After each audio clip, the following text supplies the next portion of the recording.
Redditors who quit their jobs in a blaze of glory. What's your story? Told the office manager that he couldn't arrange a successful Girl Scout cookie drive, leave alone run a business. On the way out I told him I was going to report him to the state labor board for working every 8.5 hours a day without lunch. The state made him cut me a check for 2.5 years of missed lunches. I worked at Boston Market in high school, and I had been getting screwed on hours for a month or so. So the new schedule came out, and I seen I had 6 hours for the whole week, and I was pissed. The last order I had, a guy came in and just wanted some kids meals for his 2 kids. I asked him if he wanted anything for himself, but I could tell that he was in a bind with money. Dude paid all in change and barely had enough. Anyways, I went to the back and got him a party platter that we use for catering, and I gave him at least 15 people's worth of food and almost a whole rack of fresh cornbread. I mean, I absolutely hooked this guy the duck up. He had more food than he could carry. I put my apron on the counter and helped him carry it to his car. Dude started crying and all, and after he had it all packed up, I just walked home. I think it was a good way to go out. Edit. Turns out my shift manager at the time had been stealing money each week, and they didn't catch on until another manager had to pull my shift and he caught him doing it. Working in Wings Place just out of college as a cook. Start working there, and everything is going okay except for the fact that I'm really underpaid. I was making minimum wage as one of 2 cooks in the restaurant. Work there for a few months, and the manager sits down to talk with me. We discuss a few things, and I bring up the fact that I really deserve a raise. I was working 50 to 60 hours a week, and the compensation based on my effort really wasn't evening out. He basically told me to duck off, and that cooks are a dime a dozen. So I told him I was disappointed with his retort. Times were tough for me at that time, so I bit my lip and just went back to work. The next few months were hell. The manager of the restaurant would openly put me down in front of other employees, and constantly berate me for asking for more money. He would put me on back-to-back opening and closing shifts, and send people home on purpose so I would be the only one left to clean the kitchen at the end of the night. I was beginning to lose my chill with this job. So, finally Super Bowl Sunday rolls around, and for those unaware, this is a very busy day for restaurants that make wings. I get into work and everyone is already pissed. I ask what's up, and they tell me the other cook didn't show up, and nothing is prepped for the day. I roll up my sleeves and start working. We get everything set, and I start making wings for the orders. I'm working my ass off, and my manager comes up to me and starts giving me the same shit. The phones are ringing like crazy, and honestly there are more orders than the restaurant can handle. It's ducking chaos. Then some of the manager's friends, not employees, come into the kitchen and start ducking with all my stuff. Moving things, disorganizing stuff, sitting on my prep counters. I tell them to get the duck out, and my manager storms in and lays the duck into me. Tells me I'm a worthless piece of shit, I never do anything right, I'm not worth more than minimum wage, and I never ducking put in any extra effort. That was it. My brain just clicked and I stopped giving a duck about anything. I stood up straight and stretched out my arms wide. Slowly took off my kitchen apron and removed my hat. Stared dead in the manager's eyes, and calmly but sternly said, "Have an enjoyable Super Bowl Sunday." I threw the apron and my hat in the fry oil basins, grabbed my bag, and walked past the rest of the employees whose mouths were hanging open, and out the back to the ever-fading ring of phones ringing. Arrived at my home, and met up with my roommates. I told them the story, and we decided to order 200 wings and watch the game. TLDR, the wings were undercooked and oversauced, but I was just the right amount of salty. It wasn't really a blaze, but I worked in a big oil company and was about to switch jobs due to a better offer. Somehow through connections I learned that my current employer was about to let a lot of people go, so I signed up for my new job with a start date 6 months from then. Waited for the announcement of severance packages, then cashed in 12 months payment, effectively earning a dual salary for 1 year, and took a 3-month vacation. I left that job with a huge smile on my face. I was an investigative reporter in Cleveland, and had turned in a solid story about State Senator Kevin Coughlin, using his campaign finance money to buy tickets to Ohio State games and hotel rooms for his mistress. It was approved by the editor and publisher, but the CEO, Matt Haggerty, spiked it when Coughlin threatened a lawsuit. I told him to go duck himself on conference call with his people. Before security escorted me out of the building, I sent the spiked story to everyone in my Rolodex. It circulated the state house, and a couple weeks later, Coughlin dropped out of the race for governor. I sued the paper and Coughlin for wrongful termination. Coughlin agreed he never had grounds for a lawsuit, and I settled with the company. Slate and a few other places wrote about my graceful exit. 10 out of 10 would tell him to go duck himself again. Back when I worked at a car dealership as a mechanic, the service manager was screwing mechanics out of paychecks, cutting appointments, and only paying us for 30 hours of work at minimum wage, instead of paying our normal hourly rate. The next payday Friday that came, the service manager came out and made an announcement saying he was going to extend hours and weekends with no pay difference. So at 7:20 AM, before the day even started, I walked right out to my truck, backed it into my bay, and loaded my tools up and left. He asked me to reconsider, and reminded me that, "You're guaranteed minimum wage." Yeah, duck you. I heard after that stunt, 3 other people quit without notice, and he was asked to leave the dealership.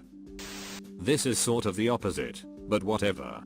I was working for a tech startup in '98 that was growing by leaps and bounds, and one day they reorged the department and promoted this guy, let's call him Teddy, who had been there for like 2 weeks, to manager. He had 4 or 5 people working for him, and he treated them all like shit. They were all self-motivated, senior level people, and he treated them like children. He micromanaged their work, berating everything they did, complained when they had to leave work for stuff like a dentist appointment or a sick kid. When he first took over, he tried to enforce a policy where none of them could check in code, unless he code reviewed it in person and then did the check-in himself. That lasted less than 2 weeks. He reviewed an existing, approved schedule for a software release, decided it wasn't aggressive enough, told his superiors that they were going to pull it in by 3 months, and then ordered everyone to work weekends. Not because there was a business need, but because he wanted to show them that he could get stuff done. After a few months, this woman, let's call her Kelly, who was working for him, gave her 2 weeks notice, saying that she was offered a managerial job at another company. Teddy lost it. You could hear him screaming through the walls of his office, then as she walked out of the office, and he followed her to the exit, shouting at her the whole time, "You're ducking worthless. Kelly, you're going to fail. Don't come crawling back looking for a job. I'm glad to see you go. Now I can hire someone with real skills," etc, etc. For at least a month after she was gone, he would randomly just say shit like, "I can't believe that bitch just up and left. What a cunt," or, "Oh, Kelly really ducked things up good. We're probably going to miss our release date because of how she left things." HR sat down privately with the guy to talk things over, and then he started bitching about HR.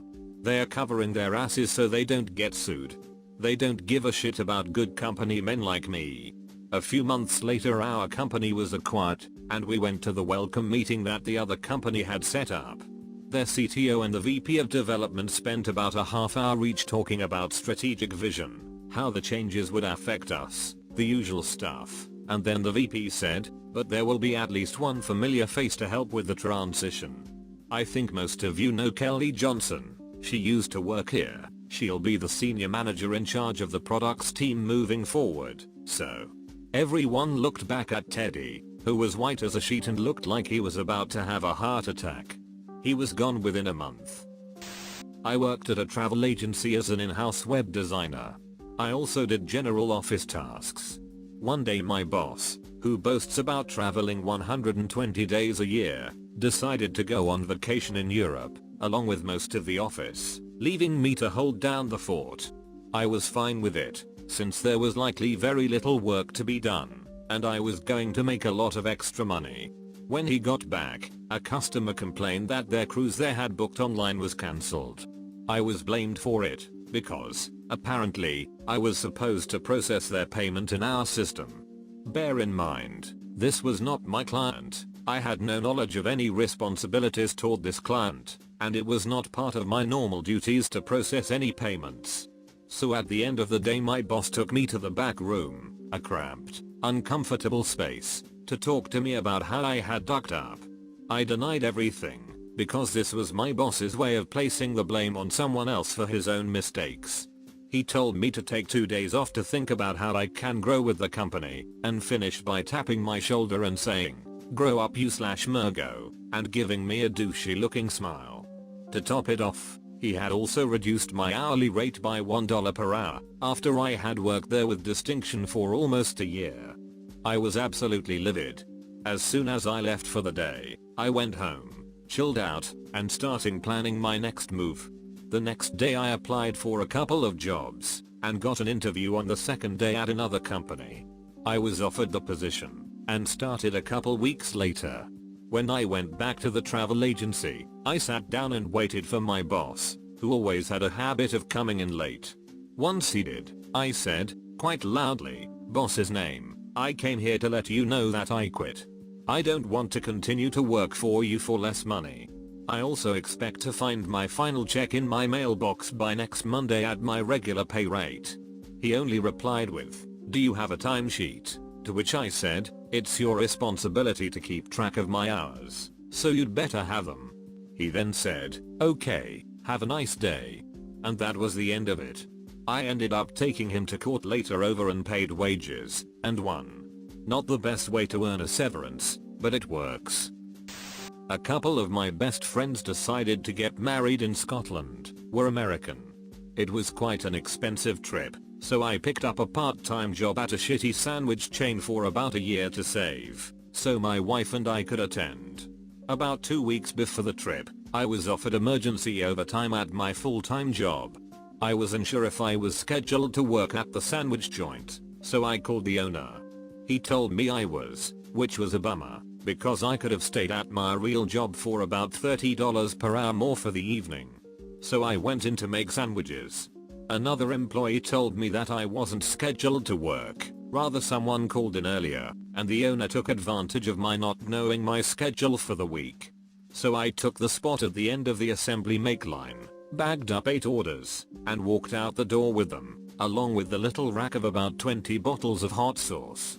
I hopped in my car and took off back to my real job to work that overtime shift, with a bunch of sandwiches for the other employees.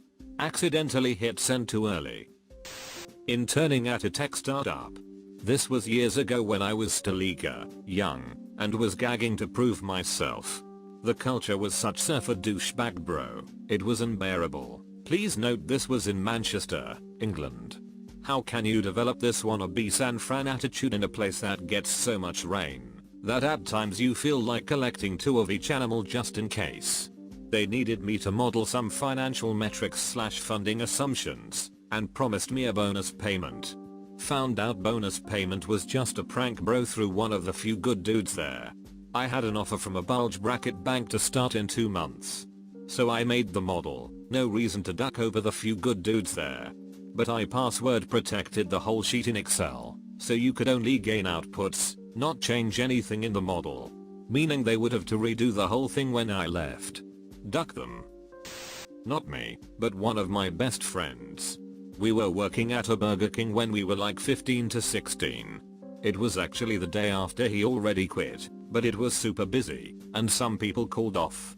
So they called to see if he could come in. I think they offered him like time and a half to make up for it, so he agrees.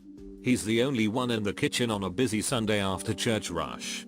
The managers were just bullshitting, standing outside smoking and doing anything they could to not help him, so he got frustrated, threw a package of ham through the ceiling, and walked out. The fact that there's an after church rush at Burger King on Sundays is just about the most American thing I've ever read on this site. I worked at the Disney store, not run by Disney at this point, but the children's place, about 6 months as a part-time manager when I was 23. It was a nightmare, totally disorganized. Full-time managers hated each other / sabotaged each other's performance, and mine. I found out later, when my sales were too good consistently, and the store manager was an alcoholic who would spend the first 3 hours of her shifts with me in the back room, nursing a hangover. Another store offered me a similar position paying slightly more, and I got to give the news in the middle of an informal review, that is scapegoating, from the alcoholic manager. I gave 2 weeks, because I'm nice like that, but knowing they were basically ducked, because I was leaving just before the holidays. My last week on the job, I did whatever I wanted. Can't afford the light up fairy wings for your granddaughter? Kid buying mom a present? Just a nice person treating me like a human being? Magic discount for you. I've never felt so good leaving a job. I worked at a technical support call center for almost a decade. The average burnout time/turnover is 6 months. I was sitting in a meeting, and they were agging on us for sending too many boxes. The week previously we were sitting in the exact same room, being ragged on for not sending enough boxes. I had a rough year, and I was just sitting there dying inside. I had this sudden epiphany. Every day since I had walked in the door of that place was worse than the last. There was literally no reason for me to be there. That thought just popped into my head like a light bulb went off. I got up in the middle of the meeting and walked out without a word. The SDM that was giving the meetings, mouth hung open. He wasn't used to the drones doing things like this. He started after me, and I ignored him. I went back to my desk, gathered up some things, gave a few other things to some people, and got out a goodbye email. The whole time the SDM getting more and more agitated trying to talk to me, eventually yelling. I just ignored him like a bad smell at a dinner party. So I just went home. They called and called for days. Eventually a supervisor I had on Facebook messaged me. He was an okay dude, and I told him flatly that no, I wasn't returning. He said they had all this paperwork to do, and an exit interview and so on. I said no. I wasn't going back on that floor. I wasn't going to sit in an office like a bad teenager in the principal's office. It was over, it was done. We finally agreed to meet downstairs in an empty cubicle. I flatly didn't agree to anything, didn't sign anything, just gathered whatever shit they had for me and left. For a near decade they dictated everything in my life. My sleep schedule, my family life, holidays. They went so far as to time to the second how long I was in the bathroom during the day. That was all over. They had no more control over me, and I enjoyed making that clear.